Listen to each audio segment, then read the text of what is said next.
तरफ है काशीराम जी गुदारा टिकट की दावेदारी कर रहे हैं और पूर्व विधायक अभिषेक जी मोटोरिया है। तो आप किन के साथ होगे? आप भी आगामी चुनाव में टिकट की मांग करोगे? मैं मांग करूं या नहीं करूं उससे का आरोप भी लगाया जाता है कि भाकर जी दल बदल की राजनीति करते हैं। मैंने कभी जिंदगी में अपने लाभ के लिए दल बदल नहीं किया। नमस्कार साथियों, आप जुड़ चुके हो आजाद लाइव नेटवर्क के साथ। मैं हूं बीजेपी के पूर्व अध्यक्ष किसान नेता रामकृष्ण जी भाकर के निवास स्थान पर। आज हम इनसे रूबरू होंगे। तो सबसे पहले तो हमारे चैनल का बहुत बहुत स्वागत है। धन्यवाद। नमस्कार। आगामी विधानसभा चुनाव में भाजपा के क्या कुछ मुद्दे रहेंगे? भारतीय जनता पार्टी का मुख्य मुद्दा रहेगा साहब, पूरे राजस्थान के अंदर रीट पेपर प्रकरण जो युवाओं के साथ कुठारघात हुआ है, वो मुख्य तौर पर भारतीय जनता पार्टी उठाएगी और इसमें सुधार के लिए आगामी सरकार बनने पर इसके सुधार के लिए कड़े कदम उठाए जाएंगे। ये मुख्य मुद्दा होगा। दूसरा, यहाँ तुष्टिकरण की राजनीति है। जैसे गहलोत सरकार है, ये हिंदुओं का त्योहार आता है तो उसे पाबंदी लगाते हैं, और जब अन्य धर्म का आता है तो उनको एक्स्ट्रा छूट देते हैं। जिससे झगड़े हुए हैं, नॉर्वे में भी झगड़ा हुआ था। तो तुष्टिकोण की राजनीति है, ये भारतीय जनता पार्टी कभी नहीं करती है। लेकिन गहलोत बार बार भाजपा पर आरोप लगाते हैं, लेकिन करते खुद हैं। तो तुष्टिकरण के खिलाफ भी भारतीय जनता पार्टी मुद्दा उठाएगी। और लॉ एंड ऑर्डर का मामला है, महिलाओं से है, दलितों से प्रति अत्याचार है, ये राजस्थान में अपराध में नंबर 1 है। तो भारतीय जनता पार्टी की सरकार आने पे इस दिशा में कदम उठाकर सुधार किए जाएंगे।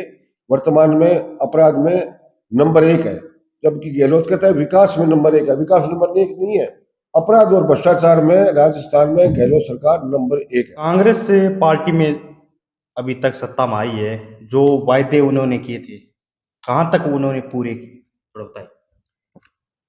देखो जी, 2018 के इलेक्शन में कांग्रेस पार्टी ने अपने घोषणा पत्र में 3-4 मुख्य बातें कही थी। एक नंबर उन्होंने ये कहा था कि हम सत्ता में, कांग्रेस पार्टी सत्ता में आती है तो 2 लाख तक का कर्जा है वो 10 दिन में हम माफ कर देंगे। तत्कालीन राष्ट्रीय अध्यक्ष कांग्रेस के राहुल जी गांधी ने अपने दोनों हाथों से गिनती की अंगुलियों पर 1 2 3 4 5 10 दिन गिनते ही किसानों के कर्जे माफ हो जाएंगे। जबकि 4.5 साल इस सरकार को हो चुके, एक पैसा भी किसी काश्तकार माफ नहीं हुआ।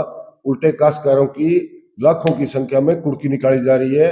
नौर के अंदर भी 800 किसानों को नोटिस दिया जा चुका है।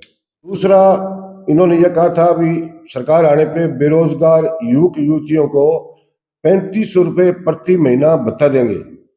जब किसी एक भी लड़के या लड़की को, बेरोजगार युवाओं को एक पैसा भी भत्ते के रूप में आज तक नहीं दिया गया है।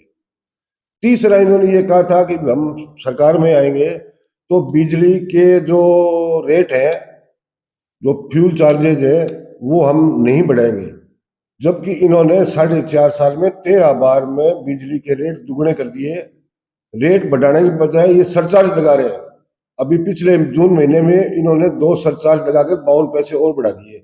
तो बिजली जहां 3-3.5 रुपए यूनिट मिलती थी, वो 7 रुपए से ऊपर मिलती है। तो इन्होंने अपना एक ही वादा पूरा नहीं किया।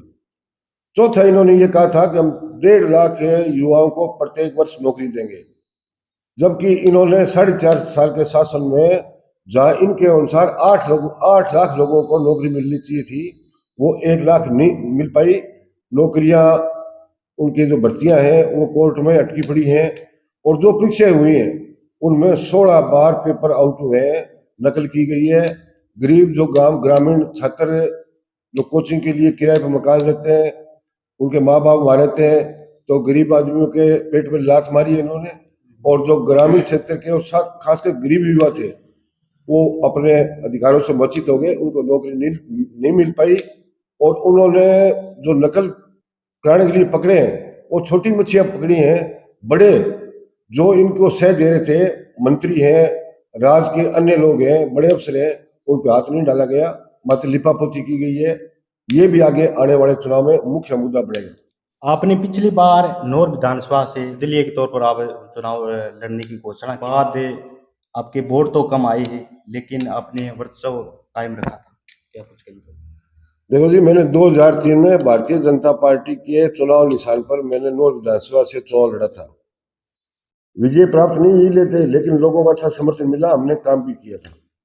लेकिन स्थानीय कारणों से, हमें कोई पार्टी से गिला नहीं था, स्थानीय हमारे साथियों से कुछ शिकवा गिला होने के कारण चुनाव लड़ना पड़ा। और चुनाव में अच्छा माहौल था, लेकिन 2 दिन 3 दिन में ही इस जाति समीकरण के कारण हमारे 14-15 हजार वोट आ पाए। लेकिन एक आदमी की मेहनत के आधार पर ये संख्या कम नहीं होती। लेकिन मेरी आस्था पार्टी में थी और मैं पुनः पार्टी से जुड़ा हूँ, निरंतर काम कर रहा हूँ। कुछ लोगों द्वारा आप पर आरोप भी लगाया जाता है कि भाकर जी दल बदल की राजनीति करते मैंने कभी जिंदगी में अपने लाभ के लिए दल बदल नहीं किया, मात्र एक बार किया था, वो मैंने बता दिया, व्यक्तिगत कारणों से किया था। ना मैंने पार्टी छोड़ी थी, ना पार्टी ने मुझे निकाला था। मैं चुनाव लड़ा था और मैं नेतृत्व की परमिशन से वापस पार्टी में आया, पार्टी में काम कर रहा हूँ। मैंने किसी अपने व्यक्तिगत स्वार्थ के लिए कभी दल बदल को महत्व नहीं दिया, सिर्फ स्थानीय कारण थे। हैं। तो आप बीजेपी के पूर्व जिला अध्यक्ष हो। अभी विधानसभा चुनाव कुछ ही महीने बाकी है और एक तरफ है काशीराम जी गुदारा जो टिकट की दावेदारी कर रहे हैं और पूर्व विधायक अभिषेक जी मुटोरिया है। तो आप किन के साथ होगे? नहीं देखो जी, टिकट मांगने का अधिकार हर एक कार्यकर्ता को होता है। कोई जो भारतीय जनता पार्टी से जुड़ा हुआ है वो टिकट की मांग कर सकता है। व्यक्तिगत आप एक या दो या तीन पांच नाम से कोई मतलब नहीं होता। जो पार्टी की टिकट मांगेगा, पर टिकट एक को मिलनी है, लेकिन हम सब लोग जिसको टिकट मिलेगी उसके साथ लगेंगे। एक कोई व्यक्तिगत नाम नहीं है, पार्टी में कोई टिकट मांग सकता है, किसी को पार्टी टिकट दे सकती है और पार्टी की टिकट जीतेगी यहाँ पर। अच्छा, आप भी आगामी चुनाव में टिकट की मांग करोगे? मैं मांग करूं या नहीं करूं उससे कोई अर्थ नहीं होता। मांग करने का कोई इसमें प्रावधान नहीं होता। पार्टी को ये लगता है कि ये विजयी उम्मीदवार है तो पार्टी आदेश देती है कि आपको चुनाव लड़ना है। अगर ये आदेश पार्टी किसी को देती है वो चुनाव लड़ेगा। अच्छा, क्षेत्र में सिंचाई पानी की समस्या लगातार बढ़ती जा रही है और विभिन्न मुद्दे हैं। क्या कुछ कहना चाहोगे? देखो जी, नौर के अंदर है मेन मुद्दा है वो सिंचाई जल का है। जैसे बाखड़ा का पुराना क्षेत्र है जो नॉर्थ फीडर कहते हैं अपने, वहां 332 क्यूसेक पानी स्वीकृत है, जबकि 100 से ऊपर कभी नहीं आता। पंजाब अपना हिस्सा नहीं देता और जो हिस्सा देता है वो चोरी हो जाता है। राजस्थान गवर्नमेंट का वितरण व्यवस्था सही नहीं है, कानून व्यवस्था सही नहीं है, चोरी रोक नहीं पा रहे हैं, भेदभाव हो रहा है। इसलिए पानी की समस्या त्राई त्राई मची हुई है। जहां पानी 15 दिवस के बाद नॉर्थ फीडर में आना चाहिए था, वहां 42 दिन के बाद पानी मिलता है।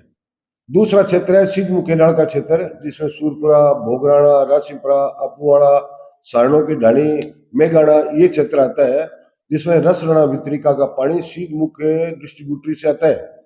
लेकिन साल में मुश्किल से एक या आधी बारी मिल पाती है। यहाँ इस क्षेत्र में नाम मात्र का नहरी क्षेत्र है, कभी पानी नहीं आता। लेकिन एमएलए ने एक दो बार झूठी फोटोएं खिंचाकर तंबू में बैठकर अन्य क्षेत्र की भरी हुई नहर की पिक्चर डालकर मीडिया में लोगों को भ्रमित किया। लेकिन हकीकत यह है, ना भाखड़ा क्षेत्र में पानी आ रहा है, ना सीधू क्षेत्र में आ रहा है। दोनों क्षेत्र किसान है वो परेशान है। तीसरा मुद्दा यहाँ के 13 गांव है, जैसे ये आपका कर्मशाणा है, भगवान सर है, गोरखाना है, लाखासर है, चैनपुरा है, सांगठी है। ये गांव है, ये बरानी गांव है और जो भी आता है पानी के नाम पर वोट ले जाते हैं। अभी थोड़े दिन पहले विधायक ने घोषणा की थी कि हमने इन गांवों को नहरी पानी से जोड़ दिया है और गांव स्वागत भी करा लिया। लेकिन हकीकत में एक ही बूंद पानी इन गांवों को स्वीकृत नहीं हुआ। अगर एमएलए साहब बता दें कि कौन सी परियोजना से स्वीकृत हुआ है, कितने गांवों को स्वीकृत हुआ है, कहाँ कहाँ खाड़े बनेंगे, तो मैं उनको चुनौती देता हूँ कि आप बताओ पानी कहाँ है। एक बूंद पानी स्वीकृत नहीं हुआ। ये झूठी नारेबाजी कर रहे हैं, लोगों को आंखों में पट्टी बांध रहे हैं, जबकि लोग हकीकत समझ चुके हैं कि अभी तक इस क्षेत्र को एक बूंद भी पानी नहीं मिला है। क्योंकि पूर्व में 19 लाख हेक्टेयर भूमि आईजीएनपी से जुड़ी हुई थी, वो 2005 और 6 में काटकर 16 लाख हेक्टेयर कर दी। जब 3 लाख हेक्टेयर भूमि घटा दी गई, जब तक वो भूमि नहीं जुड़ेगी तो हकीकत में नई अन्य भूमि नहीं जुड़ सकती। ये जनता को ये नहीं बता रहे, ये दिग्भ्रमित कर रहे हैं कि हमने 2023 के बजट में घोषणा करवा दी, जबकि इस बजट के बिंदु संख्या 38 में मात्र ये कहा गया है कि फिजिबिलिटी पाए जाने पर, यानी योग्य पाए जाने पर इस गांव को पानी की व्यवस्था की जाएगी। इसके लिए 100 करोड़ का प्रावधान किया गया है। जो पानी नहीं है तो 100 करोड़ खर्च नहीं होंगे। ये झूठी, ये शब्दों का जाल है, इससे जनता को कुछ नहीं मिला। तो इस तरह से नहरी गांव है और जहां नहरी घोषित है वहां भी पानी नहीं है। मुख्य मुद्दा यह पानी का है, दूसरा अन्य मुद्दा नहीं है। अच्छा, एक नौर विधानसभा में एक प्रमुख मुद्दा ये भी है कि नौर को जिला बनाओ, तो इस संबंध में आप क्या कुछ कहें? देखो जी, नौर जिला बनना चाहिए, हनुमानगढ़ के साथ ही बनना चाहिए था। लेकिन दुर्भाग्य है कि 20 साल बाद में 15-16 जिलों की घोषणा हुई, शायद 12-13 और भी घोषणा हो रही है, तो उनमें नौर का नाम नहीं होना दुर्भाग्यपूर्ण है। हमने कुछ अन्य साथियों को लेकर भारतीय जनता पार्टी ने भी सहयोग किया था। हमने एक आंदोलन किया, गांव में पद यात्रा भी की, लेकिन कांग्रेस पार्टी ने एक तरह से बाइकाट रखा, हमारे एक आयोजन में नहीं आए। एमएलए साहब ने बैकडेट में चिट्ठी लिखकर मोबाइल पे डाली, जबकि इन्होंने कोई प्रयास नहीं किया। और भादरा और नौर के एमएलए साहब, दोनों एमएलए साहिबान ने, इन्होंने इस दिशा में कोई प्रयास नहीं किया। अगर ये प्रयास करते तो नौर जिला बनता, सब जनता का भला होता, सुविधा मिलती, बजट मिलता, लेकिन ये कर नहीं पाए। सर, राजस्थान सरकार द्वारा राहत शिविर लगाए जा रहे हैं लगातार, तो इस संबंध में आपका क्या कुछ कहना?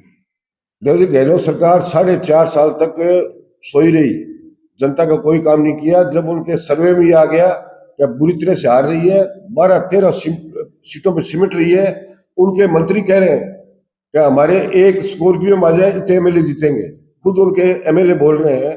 तो गहलोत ने अपनी हार देखकर बोखलाहट में ये राहत शिविर का नाम दिया, जबकि इन्होंने, ये देखने वाली बात है, ये कह रहे साहब 100 यूनिट बिजली हम फ्री देंगे।